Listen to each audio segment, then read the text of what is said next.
मंगलं भगवन् शम्भो मंगलं वृषभध्वज मंगलं पार्वतीनाद मंगलं भक्तवत्सल ओंकारं बिन्दुसंयुक्तं नित्यमुध्यायन्ति योगिनः कामदं मोक्षदं तस्मात् ओंकाराय नमो नमः। नमः शिवाय नवे देहमो नमरादु गदवे బొమ్మలలోని ఎన్నిక చూచి నమ్మికైన గణవే నమః శివాయ నవే దేహమో నమరాదు గదవే శివ పంచాక్షరి మంత్రములోన శివుడున్నాడనవే శివ పంచాక్షరి మంత్రములోన శివుడున్నాడనవే శివజీవైక్య సంధానము తెలిసితే శివ శివ శివ శివ శివాయ నవే నమః శివాయ నవే దేహమో నమరాదు గదవే నలిన హిరణ్య గర్భములోన హరుడున్నాడనవే అది నీవారశుకాగ్రం బనుచును హర హర హర హర హరాయ నవే నమః శివాయ నవే దేహమో నమరాదు గదవే దేహములోపల లింగరూపుడై వెలుగుచునున్నాడే లింగస్థానము జంగం బెరిగితే లింగలింగ శివలింగాయనుచు నమః శివాయ నవే దేహమో నమరాదు గదవే పంకజముఖ పరాత్పరుడంటే శంకరుడున్నాడే చక్కని గుహలో సాక్షి రూపుడై దిక్కు దిక్కు నాల్దిక్కులు చూచుచు నమః శివాయ నవే దేహమో నమరాదు గదవే మనస్సులో నా మాయ రూపుడై మర్మము గలవాడే మనసే అతడని మర్మము తెలిసితే మహదేవ మహదేవ మహదేవాయని నమః శివాయ నవే దేహమో నమరాదు గదవే కనుగొంటినని కన్నులయందే ఘనుడున్నాడనవే కనుల చూచితే కీలకమంతయు ఘన ఘన ఘన ఘన ఘంటానాదము నమః శివాయ నవే దేహమో నమరాదు గదవే బొమ్మలలోని ఎన్నిక చూచి నమ్మికైన గణవే నమః శివాయ నవే దేహమో నమరాదు గదవే నమః శివాయ నవే దేహమో నమరాదు గదవే.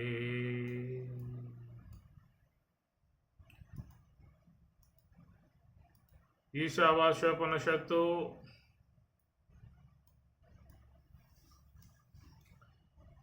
9వ మంత్రం నుండి 3 మంత్రాలు లైన్గా ఉంటాయి. తర్వాత కూడా 3 మంత్రాలు, అవి కూడా ఒక క్రమంగా ఉండే విధానాలు. దాదాపుగా రెండు ఒకే పందాలో పోతున్నాయా అనే భావం కలిగే అవకాశం కూడా ఉంటుంది. ఉపనిషత్ మంత్రాలను కొంచెం చక్కగా విమర్శించుకుంటేనే మనకు వాటిలో ఉన్నటువంటి విషయం గోచరించే అవకాశం ఉంటుంది. పైన చూస్తే మాత్రం ఏమీ కనపడదు. అది కూడా కొంత తాత్వికులు మహాత్ములు ఎవరైతే ఉన్నారో వాళ్ళ ద్వారా వినడం ద్వారా విషయం బాగా మనసుకు వచ్చే అవకాశం ఉంటుంది. తరువ బుట్టు తరువ నందనలంబు తరువ బుట్టు దధిఘృతంబు తలప పుట్టు తనువున తత్వంబు విశ్వదాభిరామ వినరవేమ అన్నాడు. తరువ బుట్టు తరువు నందనలంబు. యజ్ఞం చేసేటప్పుడు 2 కట్టెలను బాగా వాళ్ళు మధ్యస్తారు. దాన్ని అరణి అంటారు. పూర్వకాలంలో యజ్ఞంలో అట్లాగే చేసేవారు. ఆ ప్రకారంగా అరణి, కింద అరణి పైన అరణి పెట్టి బాగా మధించినప్పుడు దాని నుంచి అగ్ని ఏర్పడుతుంది. అగ్ని ద్వారా వాళ్ళు హోమకార్యాలు చేసేవారు. తరువ బుట్టు తరువు నందనలంబు తరువ బుట్టు దధిఘృతంబు. దధి అంటే పెరుగు. ఆ పెరుగు బాగా మధ్యంచాలి. కవ్వం పెట్టి బాగా తిప్పగలిగితే దాని నుంచి వెన్న అనేటువంటిది వస్తుందట. వెన్న వస్తుంది. తలప పుట్టు తనువున తత్వంబు తలప పుట్టు తనువున తత్వంబు. అది బాగా విచారించినప్పుడే మనకు మంత్రాల యొక్క స్వరూప భావం మనకి అర్థమవుతుంది. శ్రీ స్వరాజ్యాశ్రమం ముఖ్యంగా ఒక విషయ ప్రతిపాదన అనేటువంటిది చాలా చక్కగా స్వామివారు సహేతుకముగా పోయేటువంటి విధానం ఉంటుంది. కానీ లోకములో ఉన్న విధానం ఏంటంటే తాత్కాలిక ప్రయోజనాలు వీటికి బాగా అలవాటు పడ్డారు. అలాంటి ప్రసంగాలని చెప్పంటే కూడా బాగా వాళ్ళు ఎగబడే పరిస్థితి ఉన్నది. ఏవో చెప్పాలి, కల్పన చేయాలి, ఊహలు చేయాలి, అవాస్తవాలు చెప్పాలి. అబద్ధానికి ఉన్నంత ఆదరణ నిజానికి ఉండదేమనిపిస్తూ ఉంటుంది. అబద్ధాలు వెంబటి ఆకట్టుకుంటాయి. నిజం అనేటువంటిది అంతగా వ్యక్తులలో ప్రవేశించదు. అబద్ధాలు కూడా రుచికరంగా ఉంటాయి. ముఖ్యంగా దానికోసం మనుషులు ఎగబడే పరిస్థితి కూడా ఉంటుంది. కృష్ణ పరమాత్మల వారు ఉపనిషత్ సారాన్ని బోధిస్తున్నానని చెప్పి అన్నాడు కదా. ఉపనిషత్సు బ్రహ్మ విద్యాయాం యోగశాస్త్రే, ఉపనిషత్తుల సారాన్ని బోధిస్తున్నాను అని స్వామివారు మరి ఉపనిషత్తులలో ఉన్నటువంటి తాత్విక సంబంధమై ఉన్న అంశాన్ని ఆయన చెప్పటం ఆరంభం చేస్తే ఎంతమంది వచ్చి కూర్చున్నారు చెప్పండి. ఒక్కడు కూర్చున్నాడంట. ఆ పక్కన లక్షల మంది, ఈ పక్క లక్షల మంది. కత్తులు దూసుకున్నారు, గదాలు భుజాన్ని వేసుకున్నారు. ఈ హంబుదుల పొదుల నుంచి బాణాలు సంధించడానికి సిద్ధపడ్డారు. సావటానికైనా సిద్ధపడ్డారే కానీ పరమాత్మ బోధించేటువంటి ఉపనిషత్తుల సారమై ఉన్నటువంటి సందేశాన్ని ఏమన్నా విన్నారా? సావటానికైనా సిద్ధపడ్డారు కానీ స్వామివారు చెప్పేటువంటి సందేశాన్ని కొన్ని వినైనా సర్దామని చెప్పి అనుకోవచ్చు. ఇది సావబోతున్నాం కదా, ఏదో భగవంతుడు ఉపదేశం చేస్తున్నాడు, జ్ఞానోపదేశం, అది వినైనా సర్దాం అనే భావం రావాలి. కాళ్ళకి ఒక్కడికి రాల. కాబట్టి ఉపనిషత్తులు బోధిస్తాను అని చెప్పిన పరమాత్మ చెప్పటంతో ఒక్కడు కూర్చున్నాడు. అట్లా మనం కూడా ఈ తాత్విక సంబంధమై ఉన్న విషయాలను కూలంకషంగా అధ్యయనం చేసే విధానంగా ఏర్పాటు చేసుకున్నా కానీ ఎంతమంది దీంట్లో ఇంట్రెస్ట్గా వస్తున్నారు అని చెప్పానంటే వచ్చిన వాళ్ళు చాలామంది పోయారు. ఇప్పుడు కూడా ఎంతమంది ఉంటారు, ఇక ముందు ముందు ఎంతమంది పోతారు. చివరికి కృష్ణ పరమాత్మకి ఒక్కడు మిగిలినట్లుగా నాకు కూడా ఎవరో ఒకరు మిగులుతారేమో చివరికి. పరిస్థితి ఏమైందని చెప్పానంటే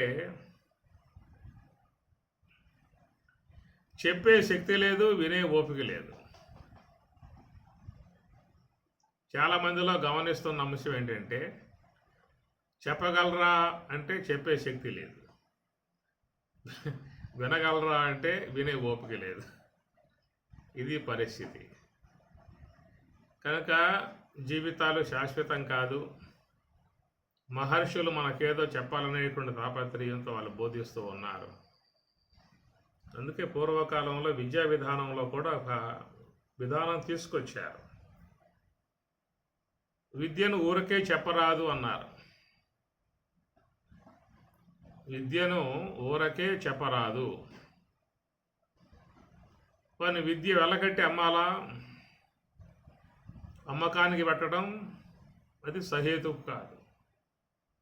విద్యను అమ్ముకోవటం అది చాలా తక్కువ భావన.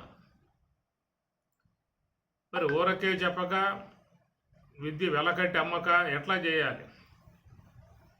అందుకే వాళ్ళు చెప్పారు, తద్విధి ప్రణిపాతేన పరిప్రశ్నేన సేవయ ఉపదేశంతి తే జ్ఞానం అన్నాడు. తద్విధి ప్రణిపాతేన పరిప్రశ్నేన సేవయ, సేవాభావం ఉన్నటువంటి వాడు చెప్పన్నాడు. పరమాత్మ గీతలో చెప్తున్న మాట, సేవాభావన కలిగి ఉన్న వాళ్ళకి చెప్పండి. దాని పట్ల ఉత్సుకత, జిజ్ఞాస, వైరాగ్యం ఉండాలి. దాని పట్ల, విషయం పట్ల ఆసక్తి కలిగి ఉండాలి. అలాంటి వాళ్ళకి చెప్పే విధానమే మనకు కనపడుతుంది, పూర్వీకులు చేసినటువంటి విధానం. చాలా కాలం పాటు వాళ్ళ పంచన ఉండాలి. నిజంగా వీడు జిజ్ఞాసతో వచ్చాడా, వైరాగ్యంగా వచ్చాడా, తత్వం పట్ల అపేక్షతో వచ్చాడా, ఊరకే కాలక్షేపం కోసం వచ్చాడా అని పరీక్షించిన తర్వాత వానిలో జిజ్ఞాసను పట్టి విషయాన్ని చెప్పేవారు. మన కృష్ణోపనిషత్తులో కూడా అదే అంశం వస్తుంది. మేము బ్రహ్మ విద్య కోసం వచ్చామండి అన్నారు 6 మంది కబందీ కాత్యాయుధులు. మంచిది, సంవత్సర కాలం పాటు సేవ చేయండి, ఆశ్రమంలో ఉండి సేవ చేయండి. ఆ తర్వాత మీకు యది విజ్ఞాసామ తద్వచ్చామహ, తెలిసి ఉంటే చెబుతానని చెప్పినాను. సంవత్సర కాలం పాటు ఆశ్రమంలో ఉండండి. ఇది పూర్వకాలంలో వారికి జిజ్ఞాసను పెట్టి విషయం చెప్పేవారే తప్ప ఎమ్మటే చెప్పేవారు కాదు. ఇప్పుడు చెప్పుకున్నట్లుగా మరి విద్యను అమ్మరాదు, ఊరకే చెప్పరాదు. ఊరకే చెప్పిన వాడు పక్కన మారేసిపోతాడు. మరి అమ్మే ప్రకారం చేయాలంటే ఇది విద్య అమ్ముకోవటం ధర్మం కాదని చెప్పి అనేది. కాబట్టి ఆ కాలంలో వాళ్ళు జిజ్ఞాస కలిగి ఉన్నవాడు, ముముక్షత్వం కలిగి ఉన్నవాడు. మీకు ఇదే విషయం వస్తుంది భగవద్గీతలో కూడా. భగవద్గీత ఆరంభం కాగానే అర్జునుడు పరమాత్మ బోధ ఆరంభం చేయలేదు. చాలాసేపు అట్లా కూర్చున్నాడు భగవంతుడు, విశ్వంభరుడు. సమస్త వేదాంగాలని ఆపోసన పట్టినటువంటి సర్వేశ్వరుడు కృష్ణ పరమాత్మ. ఆయన ముందు వీడు మాట్లాడాడు అర్జునుడు, ఆయనే మాట్లాడలేదు, గమ్మున ఉన్నాడు. 2వ అధ్యాయం, మొదటి అధ్యాయం నడిచి 2వ అధ్యాయం కూడా మరి 9-10 శ్లోకాల దాకా నడిచిన తర్వాతే పరమాత్మ సందర్భాన్ని బట్టి మాట్లాడటం ఆరంభం చేశాడు. కార్పణ్య దోషాపహత స్వభావ పృచ్ఛామి త్వాం ధర్మ సమ్మూఢచేతా యశ్రేయస్య నిశ్చితం బ్రూహి తన్వి శిష్యస్తేహం షాధిమాం త్వాం ప్రపన్నం అని వాడు శరణు వేడాడు. అయ్యా మన్నించండి, క్షమించండి, కార్పణ్య దోష అపహత స్వభావ, నా స్వభావం కార్పణ్య దోషం వల్ల కొట్టబడింది. ధర్మ విషయంలో సమ్మూఢత్వాన్ని పొందాను. కాబట్టి ఏవేవో ప్రలాపాలు మీ ముందు మాట్లాడాను, నన్నేసండి అని చెప్పేసి అని రథం దిగి బాణాలు పక్కన పెట్టి సాష్టాంగ నమస్కారం పడి శిష్యస్తేహం షాధిమాం త్వాం ప్రపన్నం శరణం అని మరి ఆ విధంగా వాడు శరణు వేడిన తర్వాతే పరమాత్మ చెప్పటం ఆరంభం చేశాడు. ఆ పరివర్తన అనేటువంటి దాన్ని తత్వవేత్తలు చూశారు. కాబట్టే వాళ్ళ దగ్గర ఎక్కువ మంది ఉండరు. శంకరాచార్యుల వారు సమస్త వేదాంగం మొత్తం ఆపోసన పట్టినటువంటి వాడు. శంకరాచార్యం సాక్షాత్ పరమశివుడే ఆ విధంగా వచ్చినట్లుగా మహాత్ములు భావించే విధానం. సాక్షాత్ పరమశివుడే శంకరులు. మరి ఆ విధంగా అద్వైత భావన అందించే విధానంగా ఉంటే ఆయన దగ్గర ఎంతమంది కూర్చున్నారు? పద్మపాదుడు, అష్టామలకుడు, తోటకాచార్యులు, శ్వరీశ్వరాచార్యులు, నలుగురు. కారణం ఏంటంటే బ్రహ్మ విద్య అంతే ఎట్లాగే ఉంటుంది. రత్నాల అంగడిలో ఎంతమంది ఉంటారు? చేపల మార్కెట్లో ఎంతమంది ఉంటారు? కనుక మానవుడు ఏంటంటే ఈనాడు దైవమును ఆశ్రయించిన, గురువులను ఆశ్రయించిన జిజ్ఞాసతో రావటం లేదు. ఏవో కోరికలు, ఏవో అపేక్షలు, ఏవో కామ్య సంబంధమైనటువంటి అపేక్షలు ఏవో రావాలి, కలగాలి. పూర్వకాలం మనం చూస్తే పుటపర్తి సాయిబాబా సన్నిధికి చాలాసార్లు నేను కూడా పోయొచ్చా. అక్కడ చూస్తే తండోపతండాలుగా ఉంటారు. వీళ్ళంతా ఎందుకు వచ్చారు అని చెప్పనంటే బ్రహ్మ విద్య కోసం వచ్చారు, తత్వజ్ఞానం కోసం వచ్చారని చెప్పని కాదు. ఏవో వాళ్ళకు ఉన్నటువంటి అపేక్షలు, కోరికలు ఇవన్నీ. అదే రమణాశ్రమం వెళ్ళండి, రమణ మహర్షి యొక్క ఆశ్రమంలో ఎంతమంది ఉంటారు? చాలా తక్కువ శాతం. కాబట్టి మనిషి యొక్క మనస్సులో ఏవో కోరికలు, ఏవో వాంఛలు, ఏవో తీరాలి, ఏవో కావాలి అనేటువంటి భౌతిక సంబంధమై ఉన్నటువంటి వాటి యొక్క అపేక్షలలో మునగటమే తప్ప వచ్చిన జీవితాన్ని సార్థకం చేసుకోవాలి, దానికి ఎలాంటి మార్గంలో ప్రయాణం చేసినట్లయితే జీవితం ధన్యమవుతుంది అనేటువంటి జీవిత పరమార్థాన్ని కోరి వచ్చేటువంటి వాళ్ళు లోకంలో చాలా తక్కువ విధానం ఉంటుంది. కారణం ఏంటంటే ఈ మాయా సంబంధమై ఉన్నటువంటి మోహితులు, మాయామోహితులు. అజ్ఞానేన ఆవృతం జ్ఞానం తేన ముహ్యంతి జంతవః. అజ్ఞానము చేత ఆవహింపబడ్డటువంటి వారై తేన ముహ్యంతి, మోహానికి గురయ్యారు, ఈ మోహ పరవశులై ఉన్నారు. ఈనాడు తాత్విక అంశాలు చెప్పేటువంటి వారు కూడా వాళ్ళకి ఎలాగ చెబితే బాగుంటుంది, ఎట్లాగ చెబితే వాళ్ళు ఇష్టపడతారు, ఎలాగ చెబితే మనం బాగా ఆదరణ పొందుతాము, మనకు కూడా బెనిఫిట్, వాళ్ళకు కూడా ఉపయోగాలుగా ఉండేటువంటి విధానం గల సాహిత్యాలనే చాలామంది ఎన్నిక చేసుకుంటూ ఉన్నారు. 10 మంది చేత పొగిడింప చేసుకోవాలి, 10 మంది బాగా బాహాటంగా వాళ్ళని కొనియాడాలి, వాళ్ళు బాగా మంచి ఆదాయం రావాలి, మంచి భౌతికంగా ఎదగాలి అనేటువంటి విధానమే మీకు చూస్తే లోకంలో తాత్విక కోణంలో జరుగుతున్నటువంటి విధానము. గురువులు కూడా అలాగే అలవడబడ్డారు. వాళ్ళకి ఏం బోధిస్తే బాగుంటుంది, వాళ్ళు ఏది చెబితే వాళ్ళు ఇష్టపడతారు, ఏది చెబితే వాళ్ళు బాగా ఆకట్టుకుంటారు అనేటువంటి వాటిలకు వీళ్ళు కూడా తయారై అలాంటి యొక్క విషయాలు చెప్పడానికే వీళ్ళు ఇష్టపడుతున్నారు, అలాంటి వినటానికే వాళ్ళు ఇష్టపడతా ఉన్నారు. దీనివల్ల ఏమవుతుందంటే జీవితాలు అనేటువంటివి ఆధ్యాత్మికంగా నష్టపోయే అవకాశం ఉంటుంది. విద్ధి నష్టాన్ అచేతసః, పరమాత్మ అన్నమాట భగవద్గీతలో. విద్ధి తెలుసుకునుమో, నష్టాన్ అచేతసః, సరైనటువంటి యొక్క మార్గం లేకపోవటం వల్ల, సరైనటువంటి యొక్క జ్ఞానం లేకపోవటం వల్ల విద్ధి నష్టాన్, జీవితంలో వాడు నష్టపోయినటువంటి వాడుగా తెలుసుకొనుము. ఈ విధముగా నష్టపోతున్నటువంటి పరిస్థితి మార్గాలలో ఎంతమంది పోతున్నారో మనం గమనించవచ్చు. కనుక జిజ్ఞాస కలిగి, ముముక్షత్వం కలిగి, తాత్వికం పట్ల అపేక్ష కలిగి, శమదమాదులు కలిగి, ఆత్మావారే ద్రష్టవ్య, శ్రోతవ్య, మంతవ్య, నిధిధ్యాసితవ్య అని యాజ్ఞవల్కి చెప్పిన విధానముగా. కాబట్టి జీవితంలో ఏదైనా చక్కటి అవగాహన పొందాలనే అపేక్ష ఉన్నట్లయితే ఉపనిషత్ మంత్రాలను చక్కగా అధ్యయనం చేయగలిగితే ఈశ్వరానుగ్రహము, గురువు అనుగ్రహము కలిగే అవకాశం అనేది ఏర్పడుతుంది. ఇక్కడ ఈశావాస్య మంత్రాలు మనం అధ్యయనం చేస్తూ ఉన్నాము.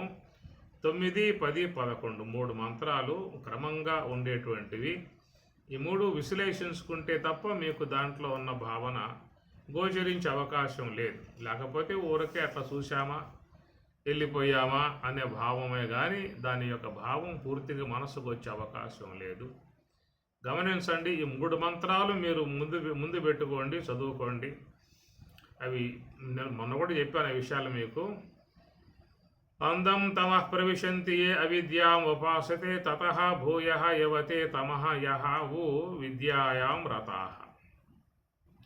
అన్యత్ ఏవాహుః విద్యయా అన్యత్ ఏవాహుః అవిద్యయా ఇతి శుశ్రమధీరాణాం ఏ నః తత్ తద్వ్యాచ చక్షిరే వ్యాచక్షిరే తద్వ్యాచక్షిరే విద్యాంచ అవిద్యాంచ యస్తద్వేదో భయం సహ అవిద్యయా మృత్యుం తీర్తవా విద్యయా అమృతం అశ్నుతే. కాబట్టి ఈ పై మంత్రంకి కింద మంత్రానికి చాలా తేడా ఉందన్నమాట. గమనించండి, దర్శించండి. అనగా 9వ మంత్రానికి 11వ మంత్రానికి చాలా తేడా ఉన్నది. ఈ రెండింటి మధ్యలో ఉన్నటువంటి విషయం మాత్రం ప్రస్తావిస్తూ ధీరులై ఉన్నటువంటి వారు, గురువులై ఉన్నటువంటి వారు, మహాత్ములై ఉన్నటువంటి వారు, బ్రహ్మవేత్తలై ఉన్నటువంటి వారు, వారు మాకు ఈ విధముగా చెప్పగా మేము విని ఉన్నాము అని చెప్పని ఆ తర్వాత మంత్రంలో క్రమాన్ని ఆయన బోధిస్తున్నటువంటి విషయం. కాబట్టి ముందు విధానములో మాత్రం అందం తమః ప్రవిశంతి ఏ అవిద్యాం ఉపాసతే. ఇది లోకంలో అందరూ కూడా ఇదే మార్గంలో ప్రయాణం చేస్తూ ఉన్నారు. ఒక గొర్రె, ముందుకు పోతున్నటువంటి గొర్రె ఒక పెద్ద లోయలో దూకింది. ఆ దూకగానే వెనకాలయ్య కూడా ఆ విధంగానే పటా దూకేశాయి. ఎందుకంటే ముందు గొర్రె పోయిన తర్వాత మిగతాయి గమనించలేక అది ముందు పోయింది కదా అని ఆ ప్రకారం ఇవన్నీ కూడా మొత్తం దాని ఎమ్మటే పాటే దూకేస్తాయి. దాన్ని గొర్రె దాటి అని చెప్పనే మాట వాడారు. అట్లాగా లోకములో సమస్త మానవాళిని ఉద్దేశించి చెబుతున్నటువంటి మాట ఈ పై పాదములో ఈశ్వరుడు చెబుతున్నటువంటి మాట అందం తమః ప్రవిశంతి. కనుక అందరూ కూడా ఈ అంధత్వం యొక్క సంబంధమై ఉన్న, అజ్ఞాన సంబంధమై ఉన్నటువంటి మార్గములోనే అందరూ కూడా ప్రయాణం చేస్తూ ఉన్నటువంటిది. ఇది కామన్ పాయింట్. ఇది అందరికీ ఉన్నటువంటి విధానం. ఎవరెవరు ప్రవృత్తి మార్గముగా ఇంద్రియముల యొక్క ఆశ్రయం ద్వారా ఈ బయట ఉన్నటువంటి విషయాలను మాత్రమే ఆస్వాదిస్తూ తత్సంబంధమై ఉన్న భోగాలను శీలిస్తూ మరి భగవద్గీత ఉపనిషత్తులు బోధించేటువంటి నివృత్తి మార్గం అనేది లేకుండగా హంస యొక్క ఆశ్రయం ద్వారానే నివృత్తి మార్గం అనేటువంటిది ప్రాప్తిస్తుంది. మరొక మార్గం లేదు. మనకున్నటువంటివి బహిర్ముఖతంగా పోవటానికి ఉన్నటువంటి సాధనాలు. నేత్రం ద్వారా బయటకు పోవచ్చు, శ్రోత్రం ద్వారా బయటకు పోవచ్చు, జిహ్వ ద్వారా బయటకు పోవచ్చు. ఎందుకంటే ఇవన్నీ కూడా బయట ఉన్న విషయాలు. బహిహి బాహ్యాం పరమాత్మ అన్నమాట 5వ అధ్యాయంలో బహిహి బాహ్యాం స్పర్శాన్ కృత్వా బహిహి బాహ్యాం. స్పర్శాన్ అంటే స్పర్శలు, అనగా విషయాలని స్పర్శలు అంటారు. శబ్ద, స్పర్శ, రూప, రస, గంధ అనేటువంటి విషయాలని స్పర్శలు అన్నారు. ఎందుకంటే స్పర్శ అంటే అవి ఇంద్రియాల నుంచి తాకుతాయన్నమాట. శ్రోత్రేంద్రియాన్ని శబ్దములు తాగుతాయి, నేత్రేంద్రియాన్ని దృశ్యాలు తాగుతాయి, జిహ్వేంద్రియాన్ని రసాలు, షడ్రసాలు అవి వచ్చి తాగుతాయి. ఇట్లాగా ఇంద్రియాలను వచ్చి అవి స్పృశిస్తూ ఉన్నాయి కాబట్టి స్పర్శాన్ అన్నాయి.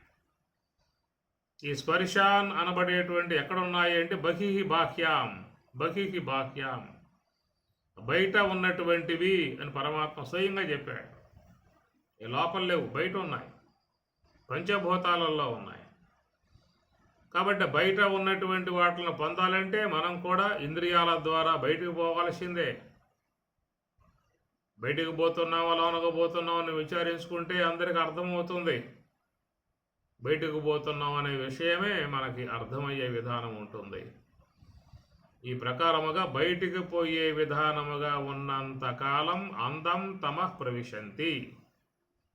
అందరూ కూడా అజ్ఞానాంధకారంలోకే పోతున్నారు, తమస్సులోకే పోతూ ఉన్నారు.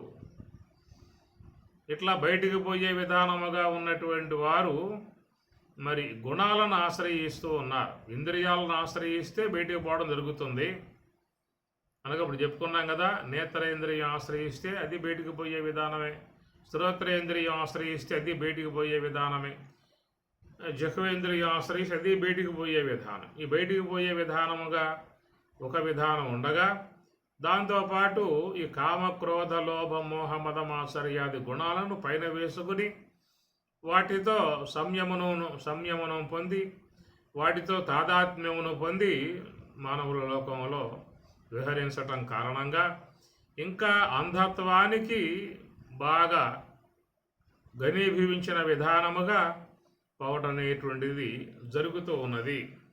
బయటికి పోవటము అంధత్వంగా ఇక్కడ వర్ణన చేస్తున్నటువంటి విధానం ఏమి? ఈ బయటకు పోయే విధానము అంధత్వము కింద ఎన్నికలు అంటకట్టాడు. ఇక్కడ లోనకు పోతే అంధకారం అంటారా, బయటికి పోతే అంధకారం అంటారా? అజ్ఞానం, తమస్సు, సంస్కారములు, జన్మ పరంపరలకు హేతువైనటువంటి మరి వాసనలు ఇవన్నీ కూడా బయటికి పోతే వస్తాయి, లోపల పోతే వస్తాయా? కాబట్టి బయటికి పోతే వచ్చేటువంటివి. కాబట్టి ఈ బయటికి పోయే విధానం ఉన్నంతకాలం అందం తమః ప్రవిశంతి, ప్రవిశంతి, ఉపసర్గ పక్కన పెట్టేయండి, విశంతి తీసుకోండి. విశతి, విశతః, విశంతి ప్రవేశిస్తున్నారు బహువచనం. విశతి, విశతః, విశంతి, విశసి, విశతః, విశత, విషయామి, విషయావహ, విషయామః. విశంతి ప్రవేశిస్తున్నారు, ప్రవిశంతి ప్రవేశిస్తూ ఉన్నారు. ఎక్కడికి పోతున్నారా అంటే అందం తమః, అంధత్వం అనేటువంటి దాంట్లోకి పోయే విధానమే బహిర్ముఖంగా పోయేది అనేటువంటి అంశమైతే, ఈ బహిర్గతంగా పోయేటువంటి వారు మరి కేవలం ఇంద్రియముల ద్వారా విషయముల వద్దకే పోతున్నారా అని చెప్పనంటే, ఆ విషయముల వద్దకు పోయేటువంటి వారై లోన ఉన్నటువంటి ఆశ్రయ సంబంధమై ఉన్నటువంటి గుణాలన్నీ కూడా వెంబట పెట్టుకుని ఆ విధంగా పోతూ ఉన్నారు. ఆ గుణాలతో కూడా వాళ్ళు వ్యవహరిస్తూ ఉన్నారు. ఇది లోకంలో మానవులు చేస్తున్నటువంటి వ్యవహారము. ఇంద్రియాల కొండగా బయటకు పోవటం ఒకటైతే, దాంతోడు ఈ గుణాలు ఆశ్రయ సంబంధమై ఉన్న గుణాలను కూడా వెంటబెట్టుకుని వాటితో వ్యవహరించటం కారణంగా ఇంకా వాళ్ళు అంధత్వంలోకి పోవటం అనేటువంటిది జరుగుతుంది. కాబట్టి ఈ మంత్రంలో సర్వేశ్వరుడు అందం తమః ప్రవిశంతియే అవిద్యాం ఉపాసతే.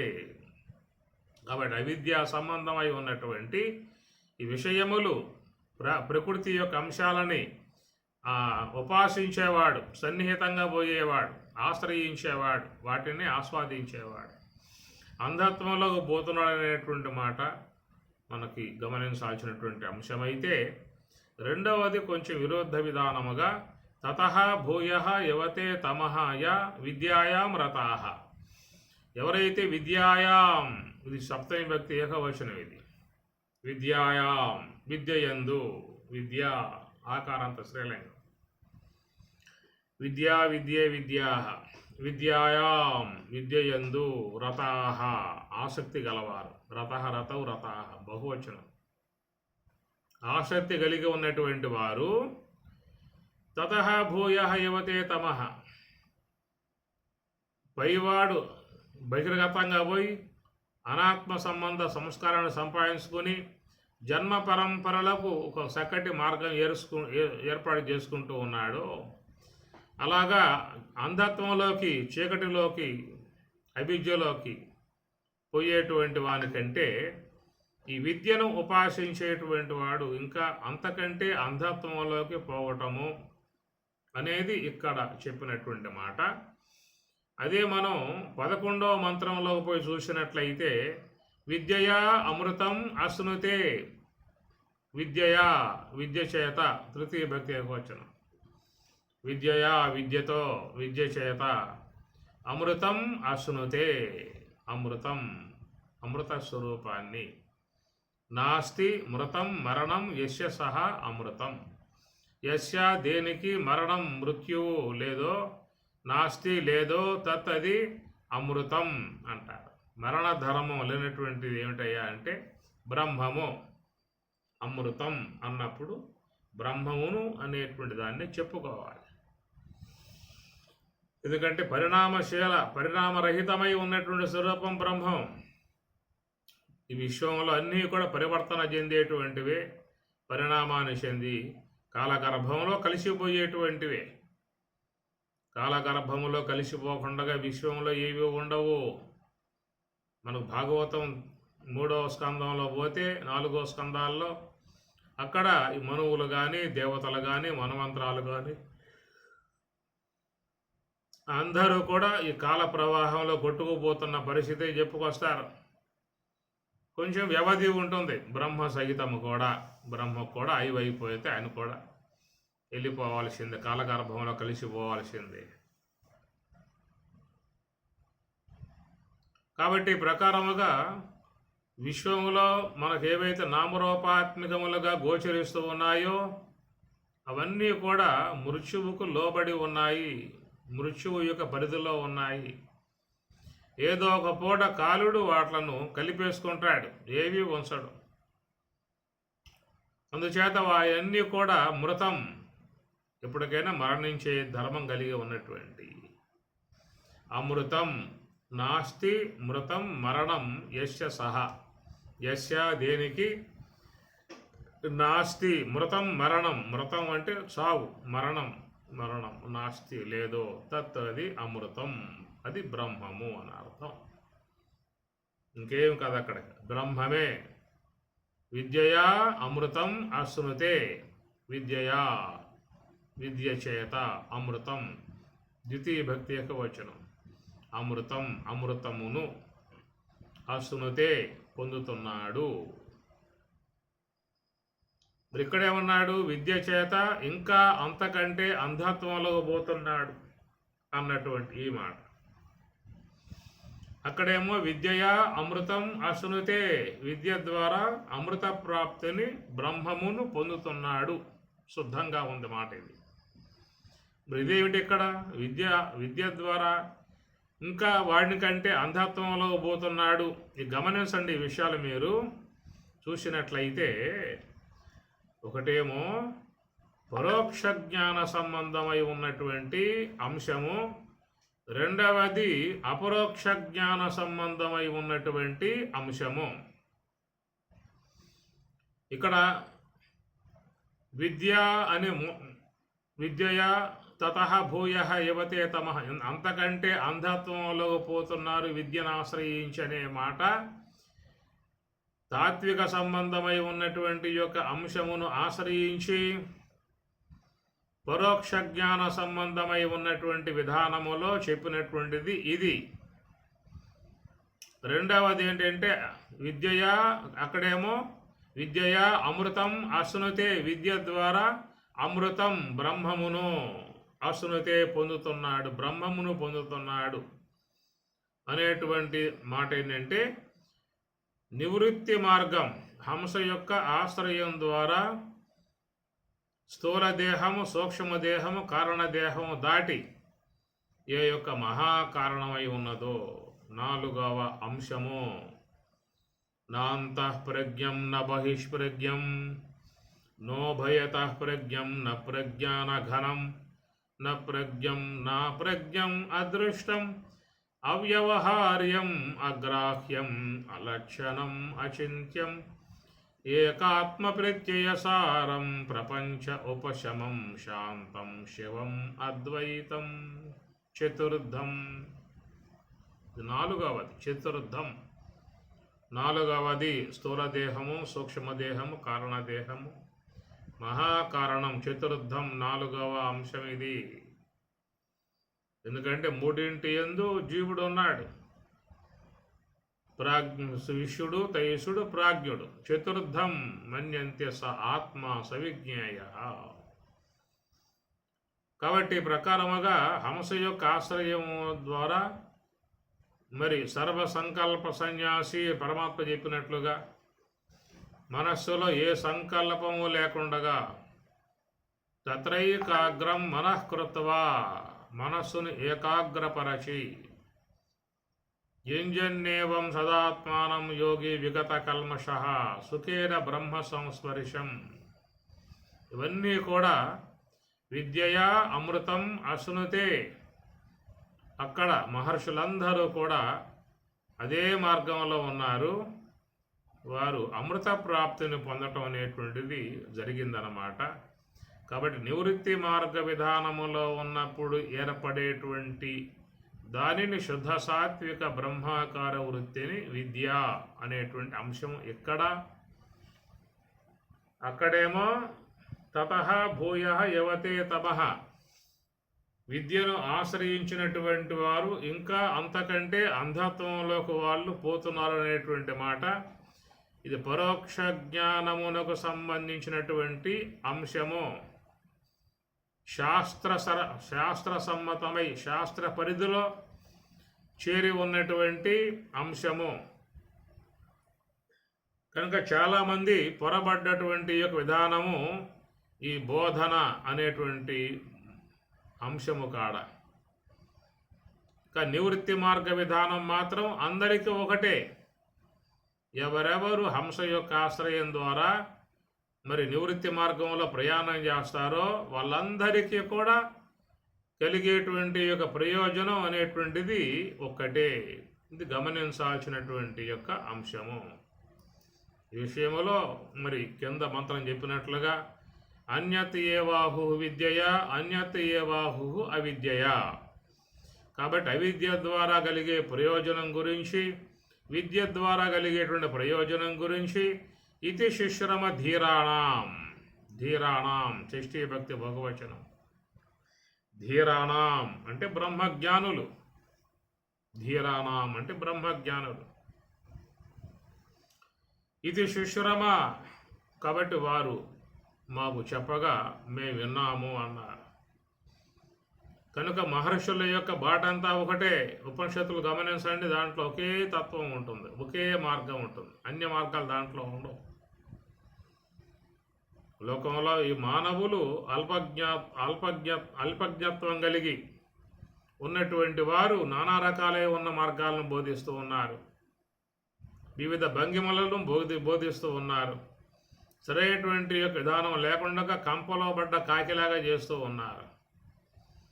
కాబట్టి ప్రకారముగా ఈ పై మంత్రం అనగా 9వ మంత్రం కూడా చూసినట్లయితే మీకు విద్యను ఉపాసించేటువంటి విధానములో అంధత్వంలోకి పోతున్ననే మాట ఎందుకు హెచ్చరించడము అని చెప్పానంటే, మీరు పోతున్నటువంటి యొక్క మార్గములు సరిగ్గా లేవు.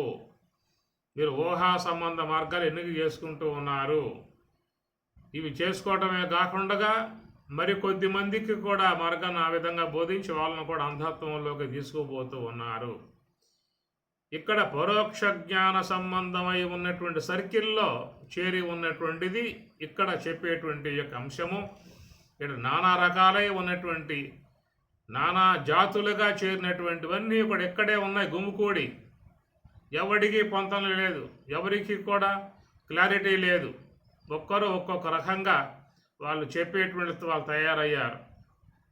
వీటిల్లో వాస్తవాలని నిగ్గు తీయగలిగేటువంటి యొక్క శక్తి ఎవరికి ఉంటుంది? స్వశాస్త్రీయముగా శాస్త్రాన్ని అధ్యయనం చేసినటువంటి వారు, ప్రస్థానత్రయాన్ని చక్కగా అధ్యయనం చేసినటువంటి వారు, గురుముఖత శాస్త్రం అధ్యయనం చేసినటువంటి వారు మాత్రమే దాంట్లో ఉన్నటువంటి యొక్క వాస్తవాలను గుర్తించగలిగే అవకాశం ఏర్పడుతుంది. అలాగా మరి ఆ యొక్క శాస్త్ర విధానాన్ని కూలంకషంగా చక్కగా అధ్యయనం చేసినటువంటి వారు ఈనాడు గురువులుగా ఉన్న వాళ్ళు ఎంతమంది ఉన్నారు, వాళ్ళని ఆశ్రయించి ఎమ్మటే పడిపోయే వాళ్ళు ఎంతమంది ఉన్నారు. వీళ్ళంతా చివరికి ఏమవుతున్నారని చెప్పానంటే, విషయములు ఉపాసించేటువంటి వాడు, ప్రకృతిని ఉపాసించేవాడు అంధత్వంలో పోయే విధానం లోకంలో ఉండగా, వాళ్ళకంటే ఇంకా మిక్కుటమై ఉన్నటువంటి యొక్క అంధత్వంలో పోయే విధానముగా ఈ పరోక్ష జ్ఞాన సంబంధమై ఉన్నటువంటి, బోధనా సంబంధమై ఉన్నటువంటి ప్రబోధకులుగా ఉన్నటువంటి వాళ్ళని ఆశ్రయించిపోయేటువంటి వాళ్ళు ఇంకా దానికి దూరమైపోయే పరిస్థితే ఏర్పడుతున్నటువంటిది. అందువల్ల విద్య అనే పదము ఇక్కడ వాడారు, అదే పదము నీకు 11వ మంత్రములో అక్కడ కూడా విద్య అనే పదమే వాడారు. ఇక్కడేమో ఈ విద్యను ఉపాసించేవాడు ఇంకా అంతకంటే అంధత్వంలో పోయే మాటగా ఇక్కడ చెప్పారు. అక్కడేమో విద్యయా అమృతం అసునతే, విద్య ద్వారా అమృత ప్రాప్తిని పొందడం జరుగుతుందని చెప్పి అన్నారు. కారణం ఏంటని చెప్పానంటే, ఇదేమో పరోక్ష జ్ఞానము యొక్క సంబంధమై ఉన్న అంశము, అక్కడ అపరోక్ష జ్ఞాన సంబంధమై ఉన్న అంశము. ఎందుకంటే అపరోక్ష జ్ఞాన సంబంధమై ఉన్న విషయంలో ఎలాంటి యొక్క తేడా లేదు. అక్కడ ఆ మార్గంలో పడిన తర్వాత అందరికీ ఒకే మార్గం, నీకో మార్గం, నాకో మార్గం, వాళ్ళకో మార్గం అనేటువంటిది ఏమీ లేదు. చాలామంది చెబుతూ ఉంటారు, ఏ మార్గం కూడా పోయినా దైవాన్ని చేరుకోవచ్చు అని చెప్పేసి అనే మాట పాడుతూ ఉంటారు. ఏ మార్గం గుండా పోయినా దైవాన్ని చేరుకోవచ్చు. ఎక్కడుందా మాట? ఉపనిషత్తులలో ఉందా? భగవద్గీతలో ఉందా? ఎక్కడ ఉందని చెప్పి మన పదాలు వాడుతూ ఉన్నాం. వ్యవసాయాత్మిక బుద్ధి ఏకేహ కురునందన, ఒకే మార్గం పరమాత్మ చెప్పింది. బహుశాఖాహి అనంతాశ్చ బుద్ధయ అవ్యవసాయన, తాత్విక సంబంధమై ఉన్నటువంటి యొక్క మార్గంలో ప్రయాణం చేయకుండా ఉన్నటువంటి వారు, ప్రకృతి యొక్క ఆశ్రయం కలిగిపోయేటువంటి వారికి అనేక మార్గాలు ఉన్నాయి. కానీ దైవం చేరుకోవడానికి ఏకేహ కురునందన, ఒకే మార్గము అన్నాడు. కారణం ఏంటంటే బ్రహ్మం ఒకటే కాబట్టి ఒకే మార్గం ఉంటుంది. ప్రకృతి నానా రకాలై ఉన్నది, నానా మార్గాలు ఉంటాయి. ఏ మార్గం గుండా పోయినా దైవం చేరుకోవచ్చు. అసలు దైవం అంటే ఏంటి? అసలు ఇప్పుడు విచారించారా దైవం అని చెప్పనంటే? కనుక దైవం యొక్క సంబంధమై ఉన్న అంశాన్ని ఎవరు బోధించాలి? ఉపనిషత్తులు బోధిస్తూ ఉన్నాయి. దాని విషయం తీసుకోవాలి. ఎందుకంటే ఉపనిషత్తులు లేకపోతే నీకు ఏ శాస్త్రము లేదు, భగవద్గీత లేదు, బ్రహ్మసూత్రాలు లేవు, శంకరాచార్య వారి గ్రంథాలు లేవు, ఎవరి గ్రంథాలు లేవు. ఎందుకంటే ఉపనిషత్తులు లేకపోతే నీకు ఆత్మ అనే పదము లేదు, బ్రహ్మం అనే పదము లేదు, ప్రకృతి, పురుషుడు, ఈ పదాలు ఏవి కూడా లేవు. ఉపనిషత్తులు ఉండబట్టి పదాలు అనేటువంటి ఏర్పడ్డాయి. కనుక ఏ పద సంబంధమై ఉన్నటువంటి యొక్క అంశాన్ని శాస్త్రం ఉపనిషత్తులు బోధించాయో దాని యొక్క సంబంధమై ఉన్న వివరణ కూడా అదే మనకి అందిస్తూ ఉన్నది. దానిని అనుసరించి దాని యొక్క మార్గంగా పోయినట్లయితే మనం విద్యయా అమృతం అశ్నుతే, దాని ద్వారా ప్రయాణం చేసినటువంటి వారందరూ కూడా అమృత ప్రాప్తిని పొందారు. ఇంద్రియేభ్య పరాహి అర్ధాః అర్ధేభ్య పరం మనః మనసస్తు పరా బుద్ధి బుద్ధేః ఆత్మా మహాన్ పరః మహతః పరం అవ్యక్తం అవ్యక్తాత్ పురుషః పరః పురుషాత్ న పరం కించిత్ సా కాష్టా సా పరాగతి. ఈ కాటకవల్లి బోధిస్తూ ఉంటుంది. ఇంద్రియేభ్య పరాహి అర్ధాః అర్ధేభ్య పరం మనః మనసః తు పరా బుద్ధి బుద్ధేః ఆత్మా మహాన్ పరః అన్నాడు. ఇవన్నీ కూడా లోనికి పోయేటువంటి మార్గం. విషయములు, దాని ద్వారా ఇంద్రియాలు, దాని నుంచి తర్వాత మనస్సు తర్వాత బుద్ధి. ఆ బుద్ధి అనేటువంటి యొక్క అంశం కూడా మహతః పరం అవ్యక్తం అవ్యక్తాత్ పురుషః పరః అన్నాడు.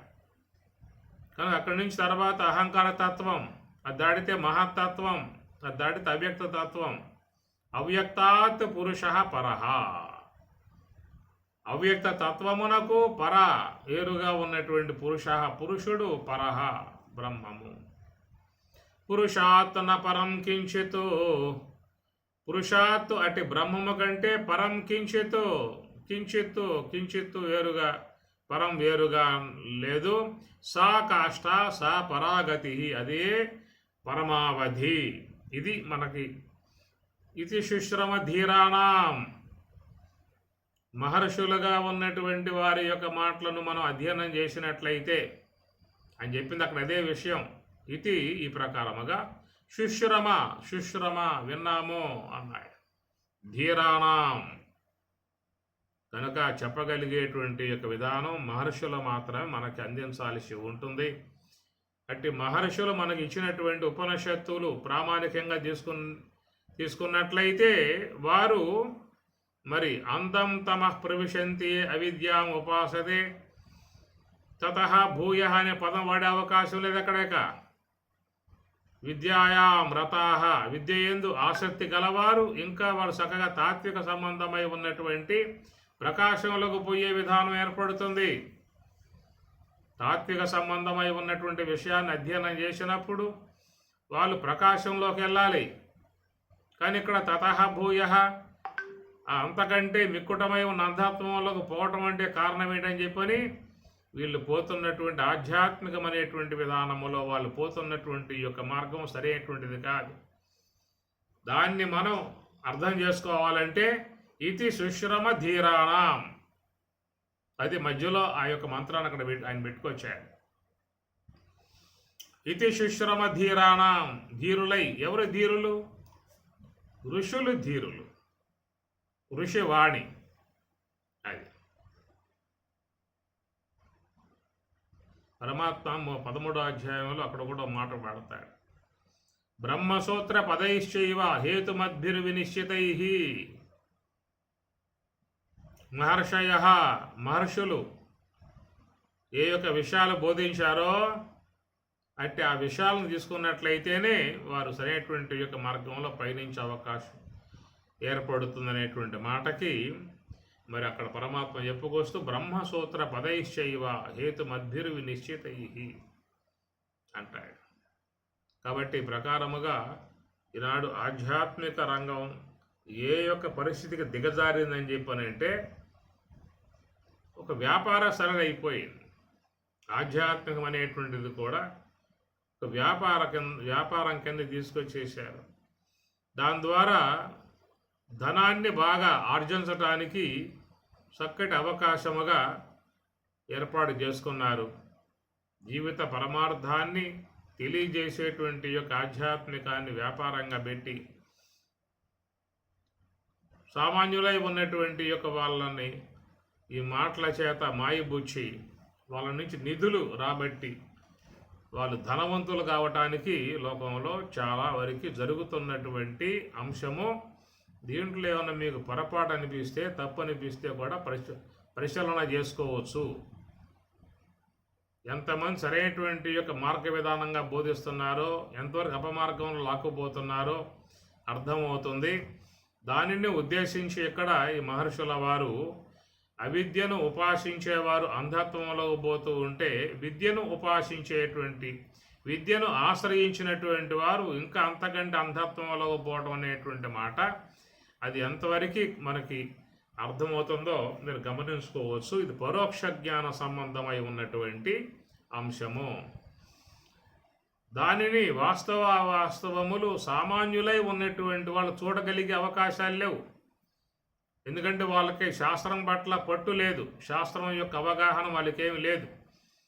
ఒకవేళ వస్తే భగవద్గీత శ్లోకం చదవటం వచ్చేమో కానీ ఆ శ్లోకాలలో ఉన్నటువంటి యొక్క మరి పారమార్థిక అంశము ఉపనిషత్తులను అధ్యయనం చేసి ఉండవచ్చు, కంఠస్థం చేసి ఉండవచ్చు. కానీ ఉపనిషత్తులలో ఉన్నటువంటి యొక్క భావం ఎంతవరకు వాళ్ళకు వచ్చింది. ఈ ప్రకారముగా కేవలం మంత్రభాగాలు వచ్చి ఉంటాయే తప్ప ఆ మంత్ర సంబంధమై ఉన్నటువంటి యొక్క భావంలో వాళ్ళకి ఎలాంటి పరిచయం లేదు, సామాన్య అంశముగా ఉన్నటువంటి వారు. కాబట్టి వారికి ఎలాంటి యొక్క విషయం చెప్పినా కానీ దాన్ని నమ్మేసేసి అదే మార్గంగా పోవటం అనేటువంటిది జరుగుతుంది. ఈనాడు చూసినట్లయితే చాలా సాంప్రదాయకములుగా ఉన్నటువంటివన్నీ కూడా ఒక అవాస్తవ విధానాలనే బోధించి వాళ్ళని ఆ మార్గంలోకి లాక్కుపోతున్నటువంటి పరిస్థితే కనబడుతుంది.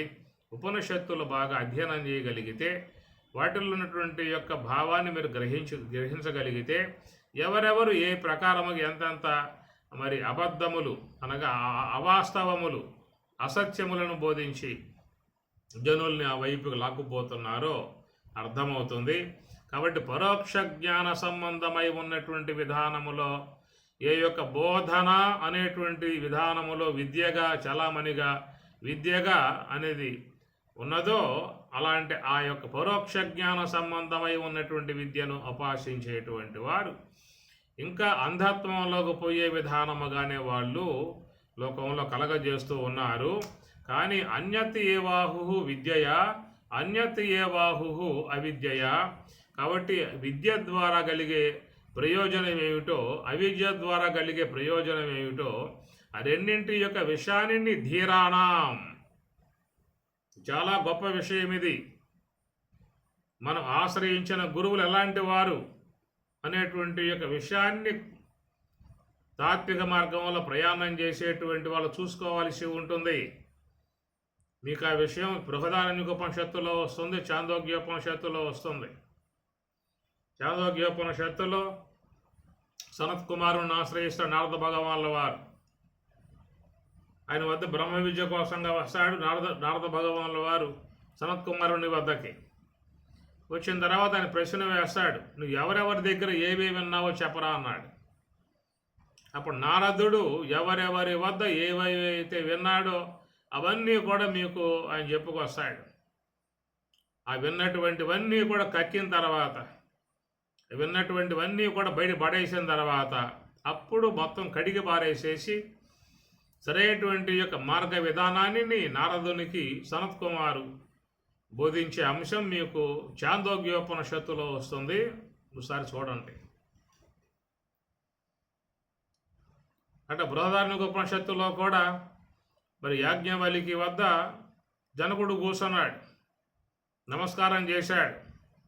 స్వామి, నాకు బ్రహ్మ విద్య బోధించండి, రాజ్యం మొత్తం మీకు దారపోస్తున్నాను అన్నాడు. నా ఖజానాలో ఎంతైతే ఉన్నో ధనం మొత్తం మీకు దారపోస్తూ ఉన్నాను, సమస్త సంపదలన్నీ దారపోస్తూ ఉన్నాను, రాజ్యాన్ని అంతటినీ మీ యొక్క కాళ్ళ దగ్గర పడేస్తూ ఉన్నాను, నాకు బ్రహ్మ విద్యను బోధించండి అని చెప్పి అడిగినప్పుడు, నువ్వు ఎవరెవరి ద్వారా ఏ విన్నావు ముందు చెప్పరా అన్నాడు. మీకు ఈ విషయాలు వస్తాయి. మీకు బృహదారణ్యకోపనిషత్తులో ఆ ప్రకారం ఎవరెవరు ఏ విధముగా చెప్పారో అవన్నీ కూడా ఆయన జనకుడు చెప్పుకొస్తాడు. అవన్నీ చెప్పిన తర్వాత మొత్తం పూర్వపక్షం చేసేసి ఆ తర్వాత తాత్విక అంశాన్ని ఎత్తుకుంటాడు యాజ్ఞవల్కి. దానికి ముందే పెద్ద పోరాటం కూడా వస్తుంది. ఎందుకంటే అనేక మంది అనేక రకాల బోధిస్తూ ఉన్నారు. ఈ బోధించే విధానంలో వాని చెప్పేదానికి వీడిని చెప్పేది పొంతనే లేదు. నానా రకాలైనటువంటివన్నీ కూడా బోధిస్తూ వస్తున్నారు. అట్లా చెబుతూ ఉండగా మరి ఆయనకి సందేహం కలిగింది, ఎట్లా మనం జీవితం అయిపోతూ ఉన్నది, ఆయువు అయిపోతూ ఉన్నది, రేపో మాపో దేహం పోతుంది, వచ్చిన జన్మ సార్థకత లేకుండా పోతుంది అనేటువంటి జిజ్ఞాస కలిగి వైరాగ్యముతో మరి ఆయన గారు ఆ యొక్క తాత్విక సంబంధమై ఉన్న అంశాన్ని నిగ్గు తేల్చడానికి ఒక పెద్ద సభను ఏర్పాటు చేసుకున్నాడు. విద్వత్ సభ ఏర్పాటు చేశాడు. ఆయన ఆహ్వానం మేరకు చాలామంది అనేక సాంప్రదాయకులు, అనేక రకాలైన బోధకులు అప్పుడు ఉన్నారు. మీకు అది కనబడుతుంది. మీకు బృహదారణ్యకోపనిషత్తులో చూడండి, అది మీకు దర్శనం ఇస్తుంది. అప్పుడు ఉన్నారు నానా రకాలే బోధించేటువంటి వాళ్ళు. అవన్నీ విన్నటువంటి జనకుడు చివరికి ఇసుగు చెంది నిగ్గు తేల్చుకోవటానికి ఆయన ఒక సదస్సు ఏర్పాటు చేసి అందరిని ఆహ్వానం చేస్తే ఆ సదస్సుకు అనేక మంది పండితులు అనేక మంది వచ్చినప్పుడు వాళ్ళని ఉద్దేశించి, ఈ గోవులన్నీ కూడా మీకు దానంగా ఉంచాను, మీలో బ్రహ్మజ్ఞాని ఉంటే వారి గోవులను తీసుకుపోవచ్చు అని చెప్పి పరీక్ష పెట్టడం, ఎవరు ముందుగా రాకపోవడంతో యాజ్ఞవల్కి ముందుగా రావటం, ఆ గోవుల ఆశ్రమానికి తీసుకోమని చెప్పిన శిష్యులకి ఆజ్ఞాపించడం, ఆ తర్వాత యాజ్ఞవల్లితో పెద్ద పోరాటం. సశాస్త్రీయమైనటువంటి యొక్క శాస్త్ర చర్చ సంబంధమైనటువంటి పోరాటం జరుగుతుంది. దాంట్లో చాలా మీకు విషయాలు బృహదారణ్యకాన్ని ముందు పెట్టుకోండి. ఎలాంటి వాళ్ళు ఎలాంటి సాంప్రదాయకాలుగా ఉన్నారు, ఏమేమి బోధిస్తారు అన్నీ మీకు దాంట్లో వస్తాయి. ఈ విధముగా ఉన్నటువంటి గందరగోళం ఆనాడే ఉన్నది. పరమాత్మ కూడా భగవద్గీతలో చాలా సందర్భాలలో కూడా ఆయన ప్రస్తావిస్తాడు. కాబట్టి ప్రకారముగా మరి మానవులను సరైనటువంటి యొక్క మార్గం కాకుండా అపమార్గంలో తీసుకుపోయే విధానముగా ఉన్నటువంటిది ఈ పరోక్ష జ్ఞానము. పరోక్ష జ్ఞానం అంటే శాస్త్రీయమై ఉన్నటువంటి యొక్క అంశాల కాడ చేరి ఉన్నటువంటి గందరగోళం. ఇది ఏమవుతుందని చెప్పానంటే ఇంకా అంధత్వం వైపుకు ప్రయాణం చేసే విధానమే అవుతుంది. ముఖ్యముగా చాలామంది సరైనటువంటి అవగాహనే లేకుండా వాళ్ళకే వాళ్ళ గురువులు అయిపోవటం, వాళ్ళకే వాళ్ళే నామాలు పెట్టుకోవడం, వాళ్ళకే వాళ్ళే రావటం. వినే వాళ్ళకి తెలియదు కదా, వినే వాళ్ళలో ఏమీ లేదు, జీరో. భగవద్గీత సంబంధ శ్లోకాలు లేవు, విచారం లేదు, వాటి యొక్క అవగాహన లేదు.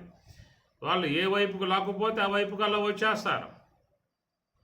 అలాంటి ఆ విధానాలు లోకంలో జరుగుతున్నటువంటిది. కాబట్టి ఇక్కడ చెప్తూ ఏవి తతః భూయః యువతే తమః, అందరూ కూడా చూసినట్లయితే ఇంకా మహా అంధత్వంలోకి వీళ్ళు పోవడం అనేటువంటిది జరుగుతుందే తప్ప సరైనటువంటి యొక్క వాస్తవిక విధాన మార్గములో పోతున్నటువంటిది కాదు. ఇక్కడ మరి 10వ మంత్రం గమనించండి, చాలా గొప్ప మంత్రం అది. ఇతి శుశ్రమ ధీరాణం, ఇతి శుశ్రమ ధీరాణం. ఎవరా ధీరులని చెప్పనంటే శృతియుక్తి అనుభవమునకు జతచూపు గురుడే గురుడు జన్మతరింపన్, మతిలేని గురుని చేరిన పతనము మన జీవితంబు భవ్యపు జీవా. శృతియుక్తి అనుభవమునకు జతచూపు గురుడే గురుడు. శృతి యుక్తి అనుభవం అన్నారు. శాస్త్రదృష్టం గురుర్వాక్యం, తృతీయం ఆత్మనిశ్చయం.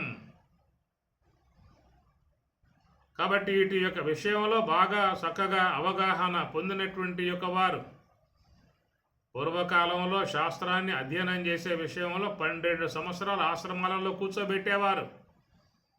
ముందు సంవత్సర కాలం పాటు సేవలు చేసిన తర్వాత ఆ తర్వాత 12 సంవత్సరాలు అక్కడ ఉండి వ్యాకరణాలు అధ్యయనం చేసి శాస్త్రం అధ్యయనం చేసి చక్కగా అవగాహన పొందిన తర్వాత వాళ్ళు లోకంలోకి వచ్చేవారు. ఈ ప్రకారం ఎవరు శిక్షణ పొందేటువంటి వాళ్ళు 4 శ్లోకాలు వచ్చాయా, 4 పద్యాలు వచ్చాయా, 4 మాటలు వచ్చాయా, గురువులు అయిపోయారా, నెత్తిపై చేతులు పెట్టారా, నేను తరింపజేస్తా అని చెప్పనేవాళ్ళు. ఏ విద్యకైనా కొంత వ్యవధి ఉంటుంది. ఏదన్నా కానీ లోకం తీసుకో, డాక్టర్ కావాలంటే 4 పూటలు అవుతాడా? 10 ఏళ్ళు బాగా కష్టపడాలి వాడు. దాంట్లో కష్టపడితే దాని మెడికల్ సంబంధముగా ఆయన డాక్టర్ అయి చికిత్స చేసే విధానం. కాబట్టి ఆ ప్రకారముగా మరి ఈ యొక్క ఆధ్యాత్మిక విధానంలో కూడా పూర్వకాలంలో మహాత్ముల వద్ద కూర్చునేవాళ్ళు, వినేవాళ్ళు, బాగా కొద్ది కాలం సమయం స్పెండ్ చేసి. ఈనాటి ఎవరున్నారు అట్లా? 4 పుస్తకాలు చదివారా, 4 శ్లోకాలు అధ్యయనం చేశారా, గురువులు అయిపోయారా, వచ్చారా? ఇలాంటి విధానము కలిగి ఉన్నటువంటి ఈ యొక్క అంశాన్ని బోధించడమే ఈ 9వ మంత్రం యొక్క ఉద్దేశము. 10వ మంత్రంలో మాత్రం స్పష్టంగా చెప్పుకొచ్చారు. విద్యాంచ అవిద్యాంచ యస్తద్వేదో భయం సహ అన్యత్ ఏవాహు విద్యయ అన్యత్ ఏవాహు అవిద్యయ. విద్య యొక్క సంబంధమై ఉన్న అంశం వేరుగా ఉన్నది, అవిద్య సంబంధమై ఉన్న అంశం వేరుగా ఉన్నది. ఆ రెండింటి యొక్క విషయాన్ని మేము ఇతి శుశ్రమ ధీరాణం. కాబట్టి ధీరులై బ్రహ్మజ్ఞానులై తపో సంపన్నులై ఉన్నారు, సశాస్త్రీయముగా అధ్యయనం చేసిన వాళ్ళై ఉన్నారు. అలాంటి వారి యొక్క ఆశ్రయం ద్వారా ఇతి శుశ్రమ మేము విని ఉన్నాము అని చెప్పి అంటూ ఉన్నటువంటి మాట ఈనాడు ఆధ్యాత్మిక మార్గంలో ప్రయాణం చేసేటువంటి వారికి అందరికి ఉపకరించేటువంటి యొక్క మంత్రం ఈ 10వ మంత్రం. దీన్ని తీసుకోండి, ఇది చాలా చక్కటి మార్గాన్ని అందిస్తున్నటువంటి విధానం. మేము విన్నాము. ఎవరి ద్వారా విన్నాము? ధీరాణం, ధీరులై తపో సంపన్నులై నివృత్తి మార్గంలో ప్రయాణం చేసినటువంటి వారై గురువుల వద్ద సశాస్త్రీయముగా శాస్త్రాన్ని అధ్యయనం చేసి ఉన్నటువంటి వారై ఎవరైతే ఉన్నారో వారు చెప్పగా వినాలి. ఎవడ పడితే వాడు వస్తే తల గుడ్డ కట్టుకోవడం, మెడలో మాలలు వేసుకోవడం, పైన కాషాయ వస్త్రం కప్పుకోవడం, నామాలు పెట్టుకోవడం, రావటం, వాని చెంత మనం పడిపోవటం. వేషధారినెప్పుడు విశ్వసింపగరాదు, వేషధారినెప్పుడు విశ్వసింపగరాదు, వేషము ఒక విధంబున మోసమయగు, రట్టుగాది మున్ను రావణు వేషము, విశ్వదాభిరామ వినురవేమ. వేషధారినెప్పుడు విశ్వసింపగరాదు అన్నాడు వేమన. ఒక వేషం వేశాడు అంటే మోసం కోసమే కదా.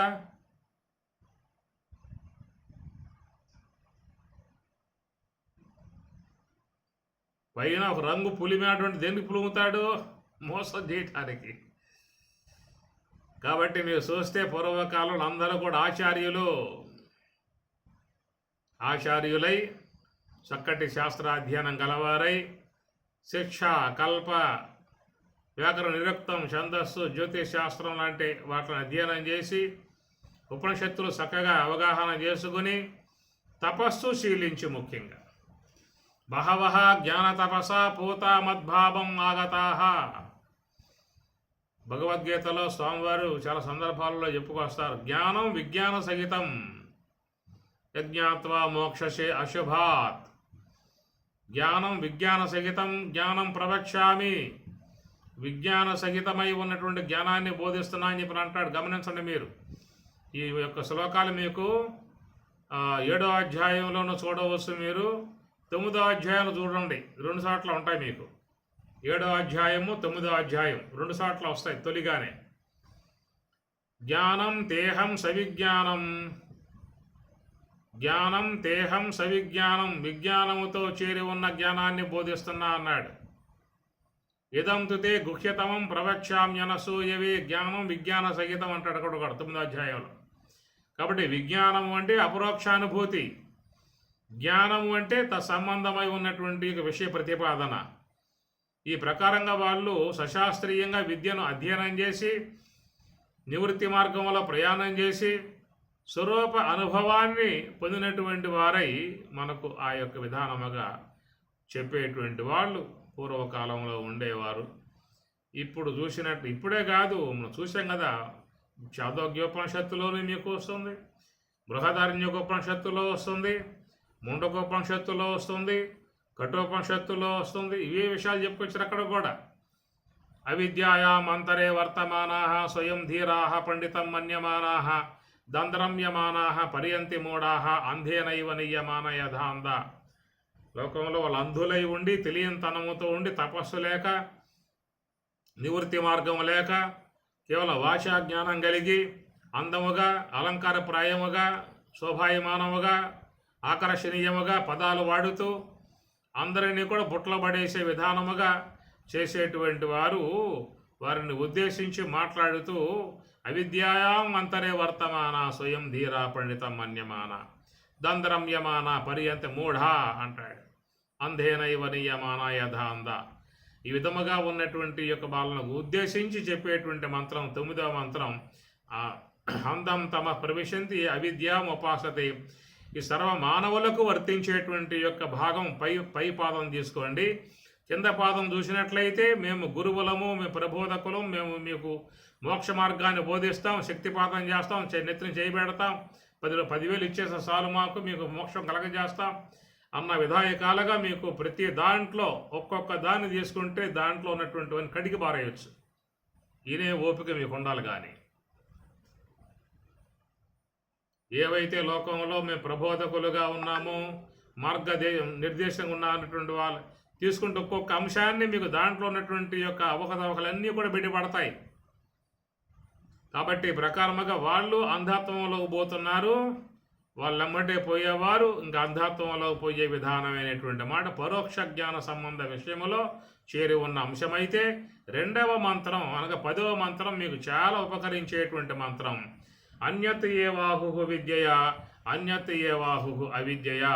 కాబట్టి విద్యా సంబంధమై ఉన్నటువంటి విషయము, అవిద్యా సంబంధమై ఉన్నటువంటి విషయము, ఆ రెండింటి ద్వారా కలిగేటువంటి యొక్క ప్రయోజనములు ఇతి శుశ్రమ ధీరాణం, వాళ్ళ ద్వారా వినాలి. అప్పుడు మనకి దాని యొక్క విషయాలు ఏమిటో శుద్ధంగా కనబడే అవకాశం ఏర్పడుతుంది. అలాగా ధీరాణం, అలాంటి బ్రహ్మవేత్తలై ఉన్నటువంటి వాళ్ళు బోధించేటువంటి, అనుభవజ్ఞులై ఉన్నటువంటి వాళ్ళు బోధించేటువంటి, సహేతుకములై ఉన్నటువంటి విషయాలుగా బోధించేటువంటి యొక్క విషయములను విన్నటువంటి వారే ఆ మార్గంలో ప్రయాణం చేయగలిగితే వారు విద్యయా అమృతం ఆశ్నుతే. చక్కటి విషయాలు ఈ మూడు కూడా గమనించండి. నేను చెప్పాను కాదు, మీరు చూడండి. 3 మంత్రాలు ముందు పెట్టుకోండి. నేను విడదీస్తూ ఉన్న పదాలు కూడా దాని క్లారిటీగా అందిస్తూ ఉన్నాను. అది మీరు చూడండి, మీకు అర్థమవుతుంది. కాబట్టి ఆ 11వ మంత్రంలో వచ్చే విషయం చాలా బాగా ఉంటుంది. అది మనం రేపటి రోజున అధ్యయనం చేద్దాం. ఓం సహనా భవతు సహనౌ భునక్తు సహ వీర్యం కరవావహై తేజస్వినావధీతమస్తు మా విద్విషావహై. ఓం శాంతి శాంతి శాంతి. హరి ఓం తత్సతు. శ్రీ గురుభ్యో నమః. హరి ఓం.